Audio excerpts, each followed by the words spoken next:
Assalamualaikum warahmatullahi ta'ala wabarakatuh. Bismillah walhamdulillah wassalatu wassalamu ala sayyidina Rasulillah wa ala alihi wa sahbihi wa man wala wattaba'a hudah. Terlihat kitab Bekal Akhirat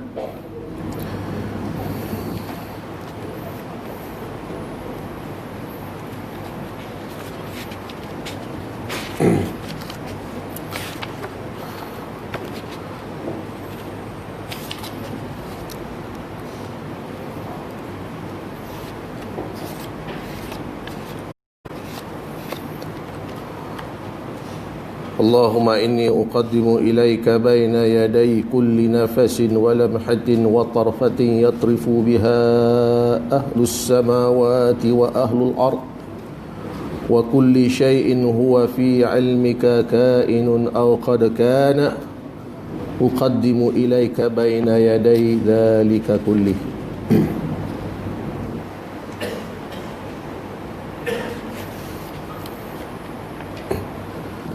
Muka surat 89.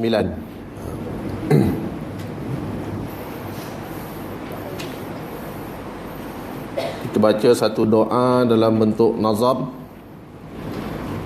yang diilhamkan Allah Subhanahu wa taala kepada Al-Habib Abdullah bin Husain bin Tahir radhiyallahu anhu. Kita tak baca semualah tuan ya. Kita baca separuh saja kerana panjang ni. Ya. Okay, kalau kita baca semua pun tak ada masalah ya. Jadi kita ambil masa sedikit dalam beberapa minit untuk kita bacakan doa ya arhamar rahimin. Mudah-mudahan Allah Subhanahu wa taala yang bersifat yang memiliki rahmat, mudah-mudahan majlis kita dirahmati oleh Allah Subhanahu wa taala melalui Rasulullah sallallahu alaihi wasallam, wa huwa rahmatan lil alamin.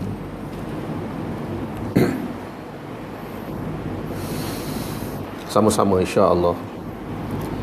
Ya arhamar rahimin, ya arhamar rahimin, ya arhamar rahimin, farwij 'alal muslimin, ya arhamar rahimin, ya arhamar rahimin, ya arhamar rahimin, farwij 'alal muslimin, ya rabbana ya karim, ya rabbana ya rahim, antal jawadul halim wa anta ni'mal mu'in,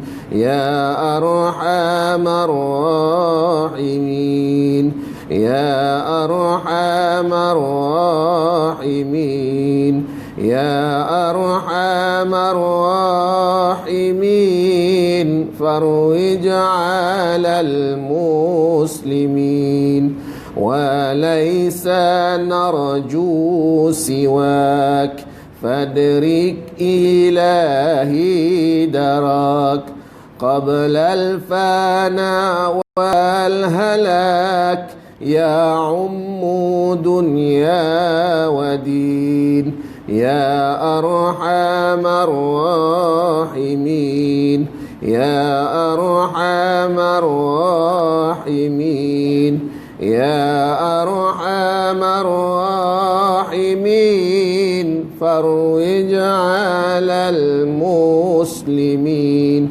wa ma lana rabbana سواك يا حسبنا يا ذا العلا والغنى ويا قوي يا متين يا أرحم الراحمين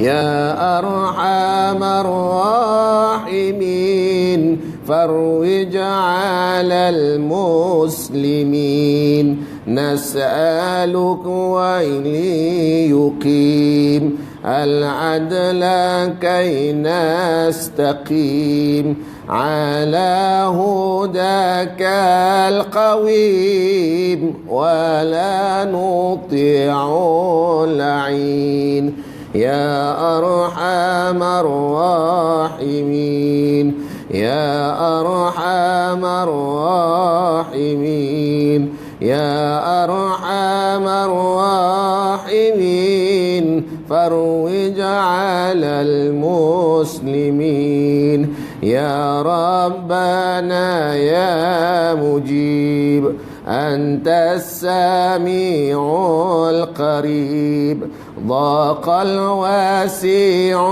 الرحيم فانظر إلى المؤمنين يا أرحم الراحمين يا أرحم الراحمين يا أرحم الراحمين فارج على المسلمين نظرا تزيل العنا عنا وتدني المنى منا وكل الهنا نعطاه في كل حين يا أرحم الراحمين يا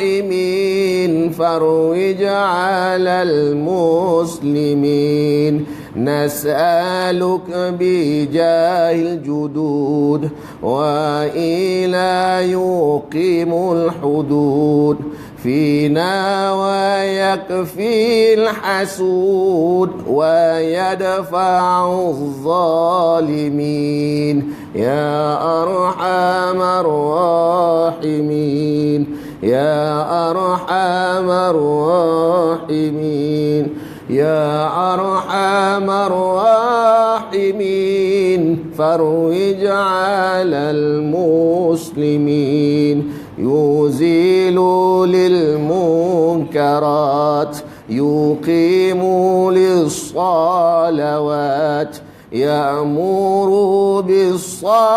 بالصالحات محب للصالحين يا أرحم الراحمين يا أرحم الراحمين يا أرحم الراحمين فارج على المسلمين يزيح كل الحرام يقهر كل الطغام يعدل بين الأنام ويؤمن خائفين يا أرحم الراحمين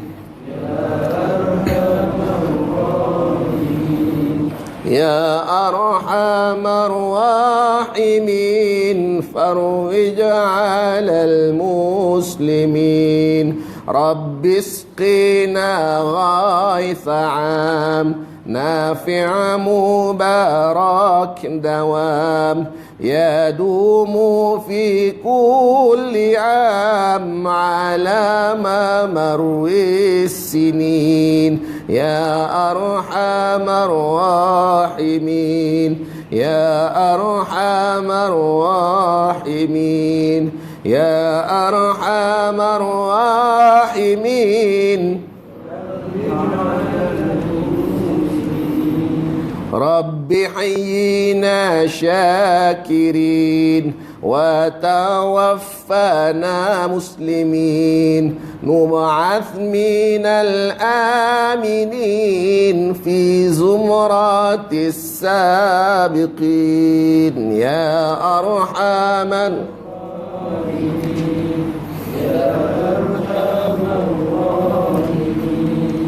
يا أرحم الراحمين فرج على المسلمين بجاه طه الرسول جد ربنا بالقبول وهب لنا كل سول رب استجب لي أمين يا أرحم الراحمين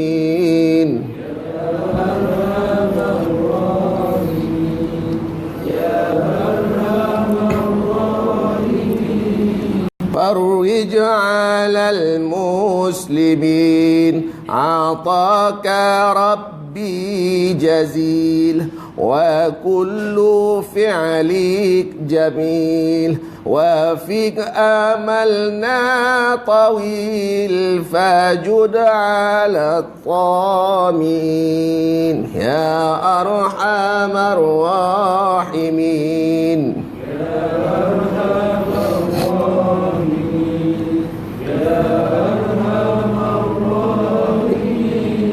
فروج على المسلمين يا ربي ضاق الخناق من فعل ما لا يطاق فامنن بفك الغلاق لما بذنبه رهين يا أرحم الراحمين يا أرحم الراحمين يا أرحم الراحمين فرج على المسلمين واغفر لكل الذنوب واستر لكل العيوب واكشف لكل الكروب واكفي أذى المؤذين يا أرحم الراحمين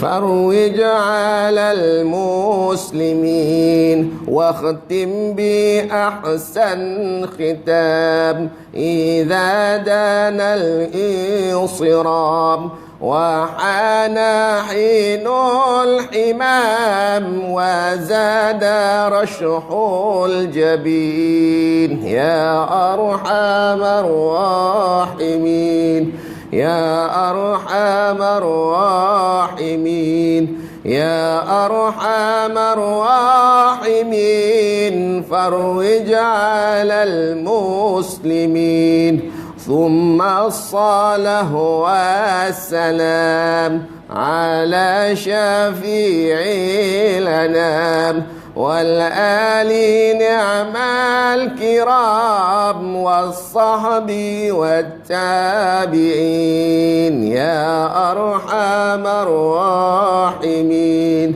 يا أرحم الراحمين يا أرحم الراحمين فروج على المسلمين. الفاتحة. أعوذ بالله من الشيطان الرجيم. بسم الله الرحمن الرحيم. الحمد لله رب العالمين الرحمن الرحيم مالك يوم الدين إياك نعبد وإياك نستعين إن الصراط المستقيم صراط الذين أنعمت عليهم غير المغضوب عليهم ولا الضالين. Di dalam qasidah Ya Arhamar Rahimin ini terlalu banyak doa yang kita panjatkan ke hadrat Allah Subhanahu wa taala.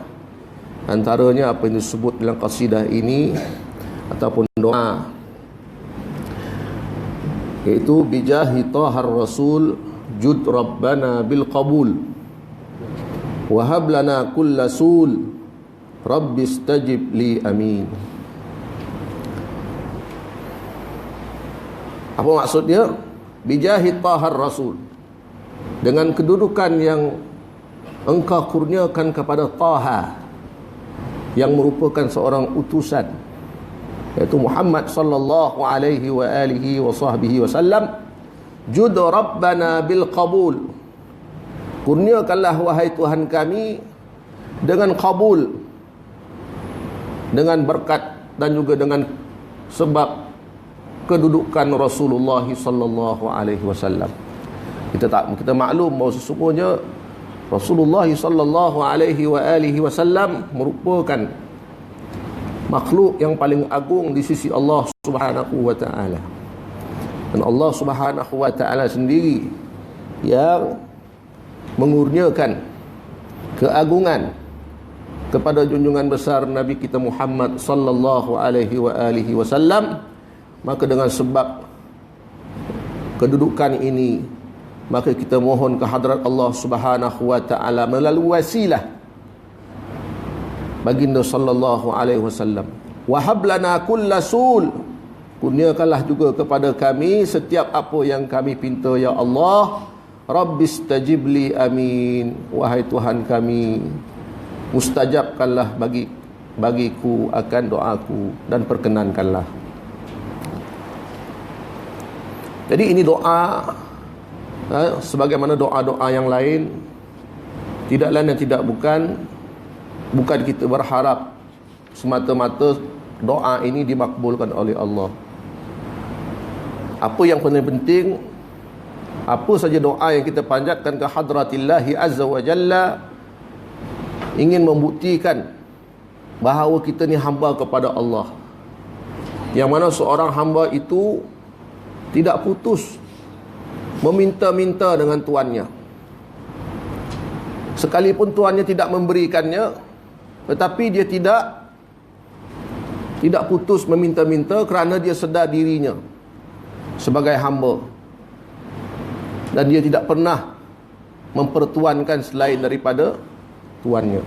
Demikianlah kita sebagai hamba Allah Subhanahu wa ta'ala memanjatkan sebanyak-banyak doa dengan tujuan supaya Allah Subhanahu wa ta'ala menggolongkan kita di kalangan hamba-Nya, bukan semata-mata mengharapkan doa kita dimakbulkan oleh Allah Subhanahu wa ta'ala. Ya, itulah tujuan kita berdoa. Dan apa yang penting Allah Subhanahu wa ta'ala kurniakan rahmatnya insya-Allah. Jadi lazimkanlah baca tuan-tuan ya. Doa ini ajarkan kepada anak-anak kita, mudah-mudahan lidah mereka basah menyebut nama Allah dan melatih diri mereka seronok untuk berdoa kepada Allah. Baik. Kita sambung kembali pengajian kitab Penawar Bagi Hati. Rasanya dah 2 bulan saya tak ke sini. Ada satu sesi telah tertangguh disebabkan kesihatan tidak mengizinkan.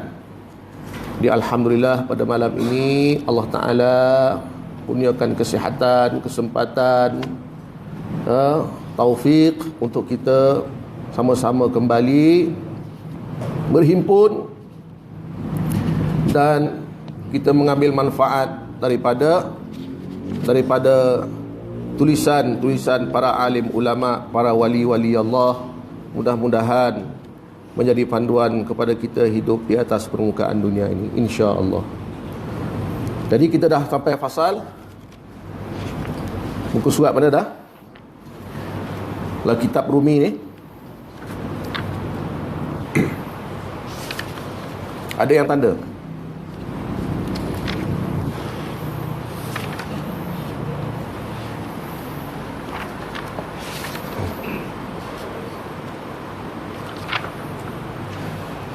Logo 41 tak salah saya.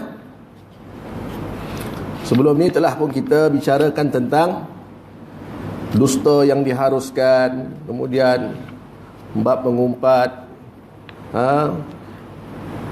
perkara-perkara yang diharuskan mengumpat, Ada 6 perkara dah pun kita baca sebelum ini. Kemudian ubat untuk mencegah mengumpat, dan kita masuk pada pula berbantah-bantahan. Muka surat 41 ya. Bismillahirrahmanirrahim. Qala al-musannif rahimahullahu ta'ala wa nafa'ana bihi wa bi'ulumihi fid daraini amin ya rabbal alamin. Nombor 3 tu ya. Adapun berbantah-bantah itu adalah mencela perkataan orang lain dengan menzahirkan kecederaan padanya, sama ada kecederaan pada lafaz atau pada maknanya. Kata orang lain salah banyak ya? Yang dibangkitkan pada perbantahan itu 2 perkara. Ada kalanya kerana ingin meninggikan diri dengan menzahirkan kelebihan dirinya, ataupun hari ini dipanggil, tak panggil bantah-bantah ya, panggil berdebat, berjidal dan sebagainya. Dan ada kalanya kerana tabiat yang jahat yang suka menghinakan orang lain. 2 sebab ya, yang menyebabkan terjadinya perbantahan. Maka berbantah-bantah itu hanya menguatkan 2 perkara yang sangat keji ini. Ini adalah sifat menzahirkan kelebihan dirinya, sudah tentulah ada di dalam hatinya itu ta'ajub, takabur, membesarkan diri, suka menghinakan orang lain. Juga maknanya ialah termasuk juga dalam permasalahan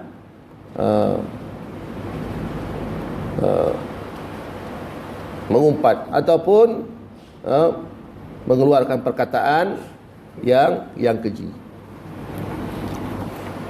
Apa yang wajib atas engkau ialah engkau membenarkan apa yang engkau dengar daripada perkataan yang sebenar, dan engkau diam daripada apa yang engkau dengar daripada perkataan yang salah, melainkan apabila ada faedah bagi agama pada menyebutnya, maka engkau sebutkannya dengan lemah lembut. Ya.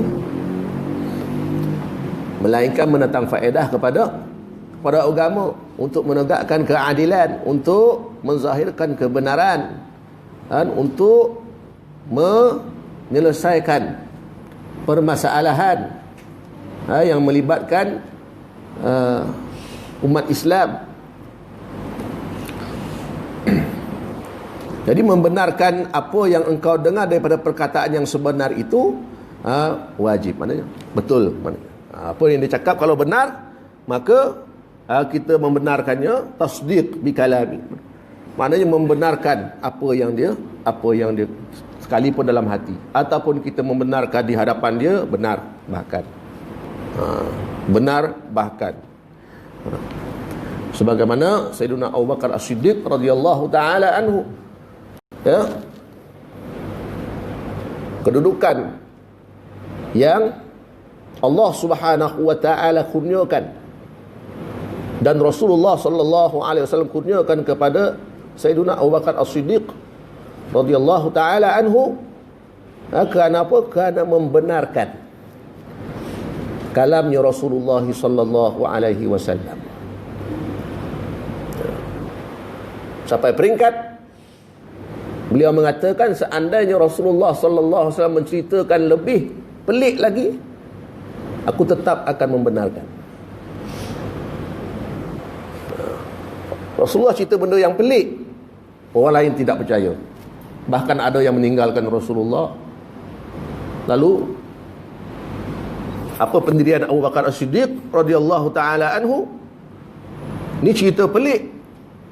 Kalau Rasulullah sallallahu alaihi wasallam cerita lebih pelik daripada ini, aku tetap membenarkan. Kerana apa?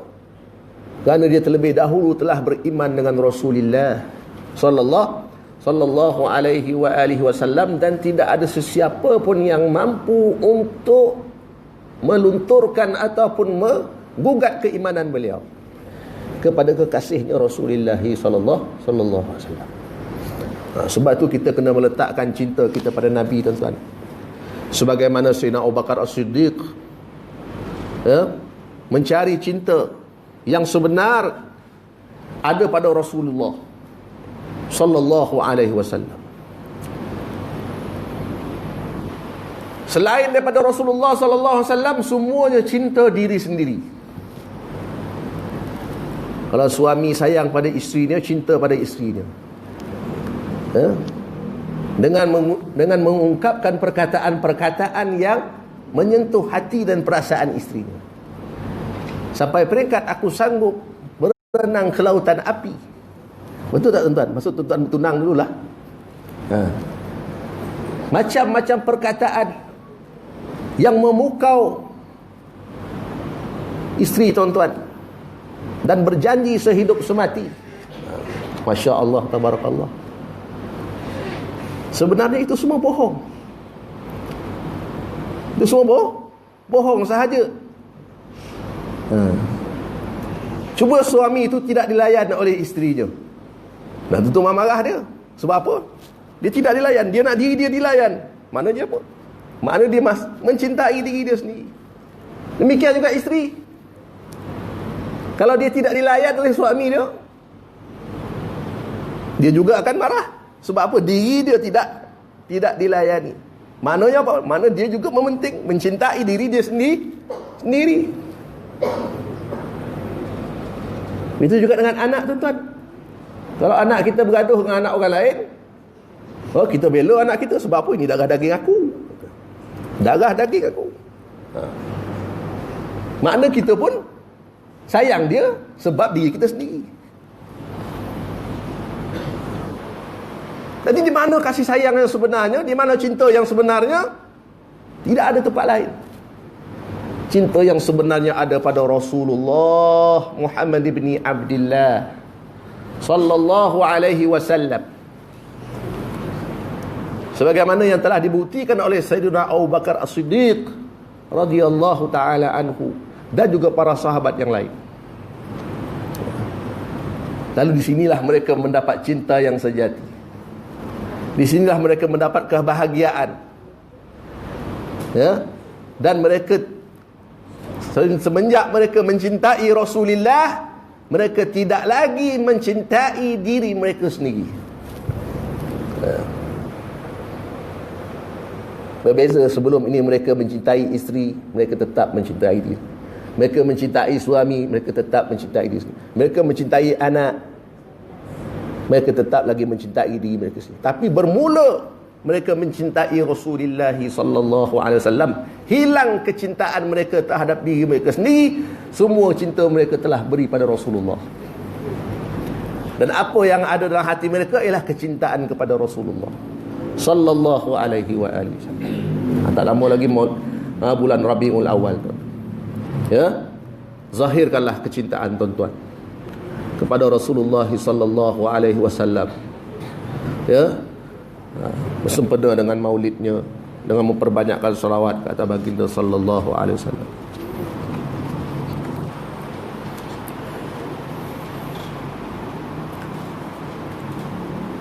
Jika berbantahlah dengan lemah lembut, itu lebih berkesan. Kerana kalau kita berbantah dengan keras sekalipun, bukan itu yang ditunjuk oleh para anbiya alaihimus salatu wassalam.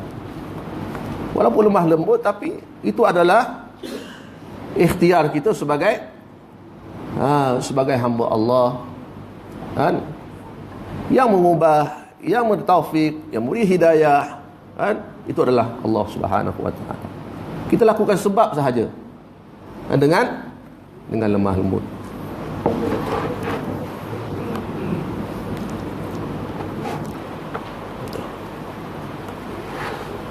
Satu hadis daripada Abu Umamah radhiyallahu anhu, Rasulullah sallallahu alaihi wa alihi wasallam bersabda, Man tarakal mar'a wa huwa mubtilun bunya lahu baitun fi rabadil jannah wa man tarakahu wa huwa muhiqqun bunya lahu fi wastiha wa man hasuna khuluquhu bunya lahu fi a'laha. Siapa yang meninggalkan berbantah-bantahan pada ketika ia salah, dibina baginya rumah di pinggir syurga. Pada salah mengaku je salah, ya. Tak perlulah kita menegakkan benang yang basah. Disebabkan mengaku je dapat syurga dah. Maknanya apa? Dapat nikmat ketenangan. Orang tak marah kat kita. Kalau kita mengaku salah. Ya. Sebab apa? Kesalahan kita itu lama kelamaan akan diketahui juga oleh orang lain. Jadi kenapa kita nak mempertahankannya? Dan sesiapa yang meninggalkannya pada ketika ia yang sebenarnya, nescaya diperbuat baginya mahligai di tengah-tengah syurga. Lagilah cantik tempat kediaman dia. Lagilah nikmat. Dia tahu dia betul, tapi dia tidak mahu berdebat disebabkan walaupun dia betul, dia tak mahu berdebat, berbantah-bantahan yang tidak mendatangkan faedah kepada agama. Kalau dalam mahkamah tu lainlah, itu mendatangkan faedah pada agama.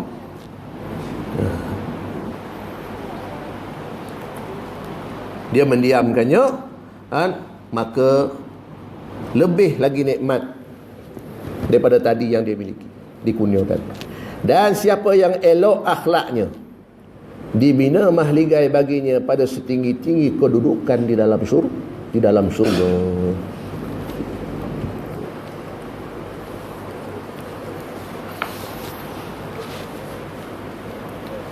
Di dalam syurga tu apa yang nikmat, tuan-tuan? Salah seorang ulama yang bernama Al-Qa'qa'u rahimahullah, beliau ditanya, wahai Syekh, apakah perkara yang paling nikmat sekali yang ada di dalam syurga, supaya kami berlumba-lumba untuk masuk ke dalamnya atau untuk mengejar dan juga mendapatkannya? Maka dijawab oleh Syekh ini, fiha Rasulullah sallallahu alaihi wasallam. Dalam syurga ada Rasulullah sallallahu alaihi wasallam. Itulah yang paling nikmat sekali. Kalau nisbahkan pada makhluk lah, ya tuan-tuan, bukan mahligai, bukan sungai, bukan susu, bukan madu, bukan bidadari, bukan apapun yang nisbah kepada makhluk yang menyebabkan syurga itu menjadi nikmat. Fiha Rasulullah, di dalamnya ada Rasulullah sallallahu alaihi wa alihi wasallam. Ini kisah seorang syekh apabila ditanya tentang nikmat yang ada dalam syurga. Lepas ni kalau orang tanya kita, tu tuan jawab kita. Tak payah jawab panjang-panjang. Banyak benda dalam syurga, lebih banyak daripada nikmat dalam dunia lagi. Nak kita sebut salah satu, tak tersebut kita dah. Senang sebut aja satu je. Nikmat yang Rasulullah SAW ada dalam syurga. Ya. Fa amma bi ni'mati rabbika fahaddits. Maka dengan nikmat, satu nikmat tu satu. Kalau banyak nikmat, ni'am dia panggil. Tapi kalau Allah sebut tu Quran, fa amma bi ni'mati, satu nikmat, rabbika fahaddits, maka hendaklah kamu ceritakan nikmat itu. Satu siapa dia? Rasulullah sallallahu alaihi wa alihi wasallam. Itulah sebesar-besar nikmat yang Allah Subhanahu wa taala kurniakan kepada umat akhir zaman. Hubungkanlah diri kita dengan Rasulullah.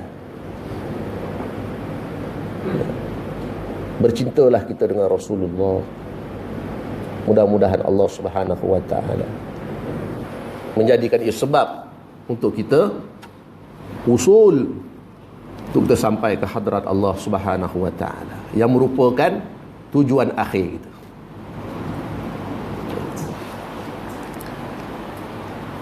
Ya, demikian kerana meninggalkan berbantah atas yang sebenar itu lebih sukar. Kita dah mengatakan, kita dah benda dah betul lah ni, kita nak perjuangan jugalah. Perjuangan mana boleh kita tinggalkan? Contohnya, ni perjuangan ni sentiasa on, tak boleh off. Kalau nafsu on off, tapi kalau berjuang sentiasa on, kata. Walaupun benar, nak meninggalkan susah. Itu sebablah kalau dapat tinggalkan, untuk menjaga hati, untuk kembali membersihkan hati, maka ini adalah perkara yang sangat sukar. Sebab itulah yang dapat meninggalkan itu, untuk membersihkan hatinya kembali, ini sangat dinanti-nanti oleh Allah Subhanahu wa taala.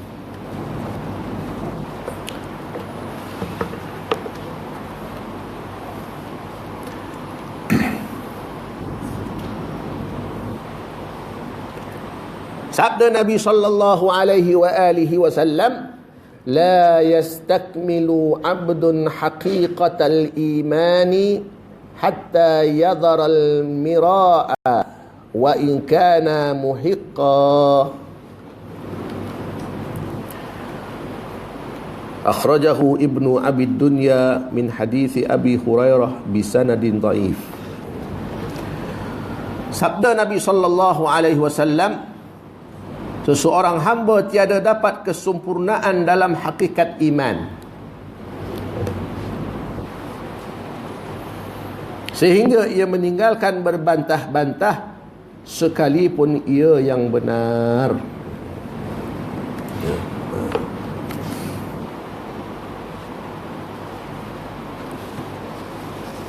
Jadi tidak perlu menjadi tugas utama kita, tuan, untuk berdebat. Kerana apa? Kerana cukuplah mereka yang berkeahlian untuk melakukannya, sekiranya mereka menegakkan kebenaran.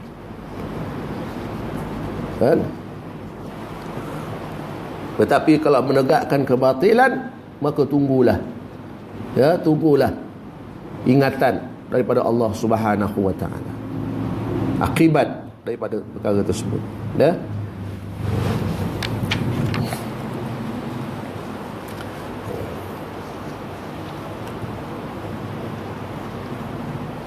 Itu sebab orang berdebat dah tak ada jadi debat lagi dah. Cuba tanya Syamsul debat tu, kau berdebat lagi tak? Tak dah. Dah pencen dah. Tinggal nama je di Syamsul debat. Ada duduk sombat tu. Kan? Dulu dia berdebat, dia lah yang paling handal. Sekarang ni lawak lagi banyak daripada debat dia. Sebab apa? Sebab kemungkinan dia merasakan bahawa tidak akan mendatangkan banyak faedah dalam profession tersebut, walaupun dia ahlinya.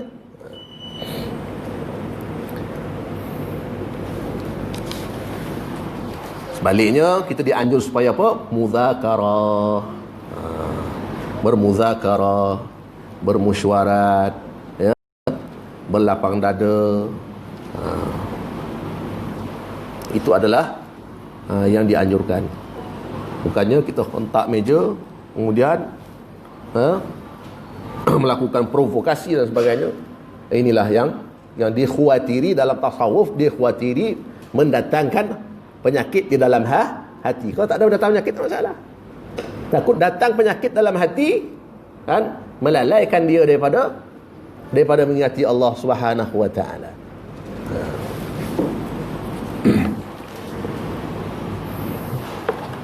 Sambung lagi tuan ya. Kuliah kita lah banyak kali tertunggak ni.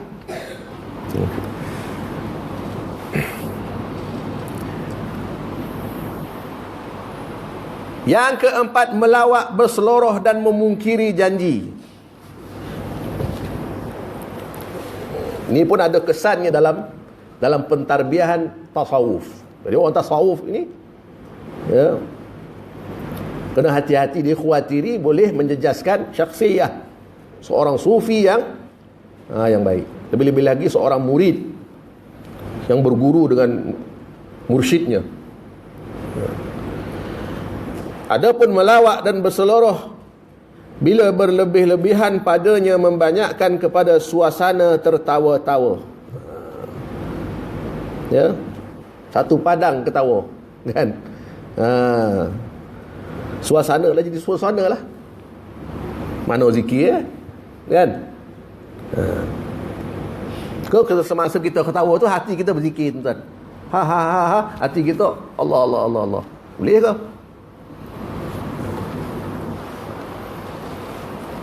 Ini tengah-tengah ketawa terbahak-bahak ni. Putus ke tak putus? Nak azan dulu. Silakan.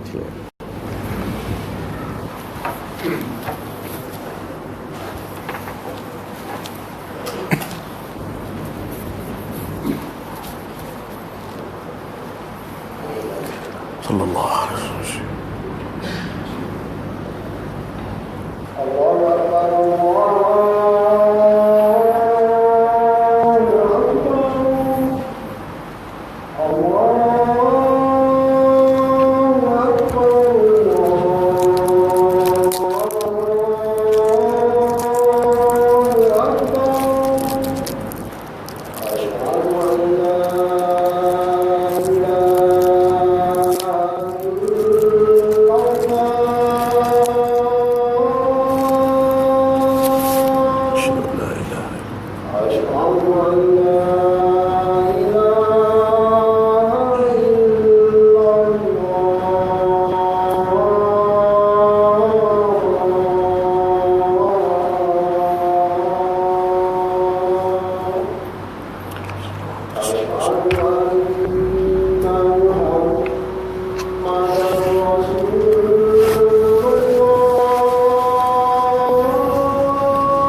Adapun melawak dan berseloroh bila berlebih-lebihan padanya membanyakkan kepada suasana tertawa-tawa, mematikan hati, menyebabkan dendam dan menghilangkan keadaan yang ditakuti di hari kiamat, azab kubur, menghilangkan perasaan tersebut.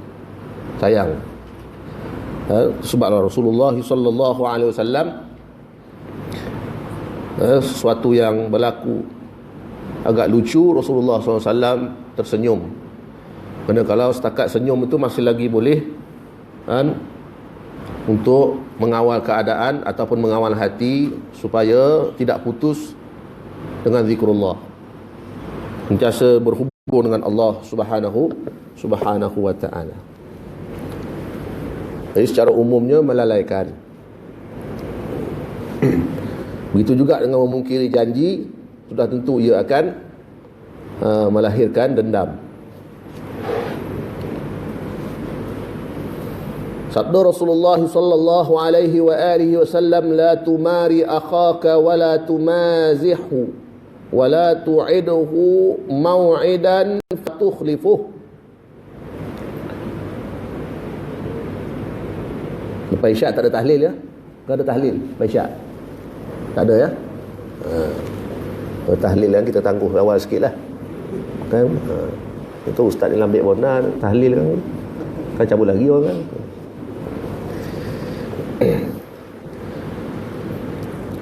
Engkau jangan membantah saudara engkau, dan engkau jangan melawak dan berseloroh dengannya, dan engkau jangan berjanji sebarang perjanjian kemudian engkau memungkirinya. Hadis daripada Ibnu Abi Dunya, riwayat Ibnu Abi Dunya daripada hadis Abi Hurairah, dikeluarkan oleh Imam Tirmizi daripada hadis Ibnu Abbas. La tumari akhak. Jadi ada larangan daripada Rasulullah sallallahu alaihi wasallam tentang melawak, berseloroh dan memungkiri janji.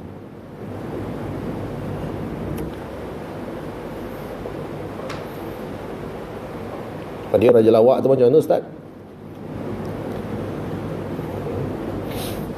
Dia tu bukan baik lawak, niaga tu kan, semua cek duit kan, tak lawak pun.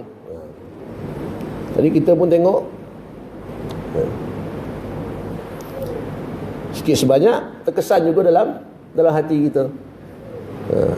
Kerana setiap tubuh kita ni tuan-tuan, baik mata, baik telinga, baik hidung, baik tangan, baik kaki, dia macam ada anak sungai mengalir ke hati.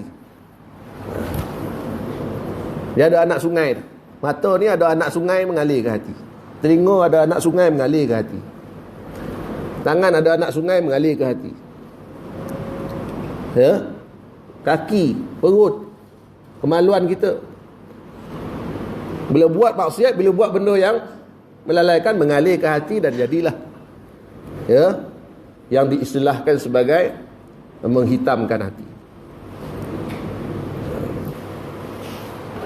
Jadi mudahlah bila hati kita dah rosak, maka mudah was-was. Jadi was-was ni siapa punya kerja? Waswasil khannas, syaitan punya mudah kerja dia. Mudah kerja dia. Sebaliknya hati yang sentiasa kan beringat tentang kebesaran Allah, ingat akan dosa-dosa, ingat akan hari akhirat, ingat akan kekasihnya Nabi Muhammad, dari hati ini terdinding daripada was-was. Sabda Rasulullah sallallahu alaihi wasallam lagi, innar rajula la yatakallamu bil kalimati yudhiku biha julasa'ahu fayahwi biha ab'ada minas thuraya. Sesungguhnya seorang lelaki yang berkata dengan suatu kalimah yang dengannya ia mentertawakan sekalian orang yang duduk sertanya, maka dengan sebabnya ia jatuh lebih jauh daripada bintang. Dia jatuh lebih jauh daripada bintang. Maknanya apa? Terlalu jauh. Hanyut.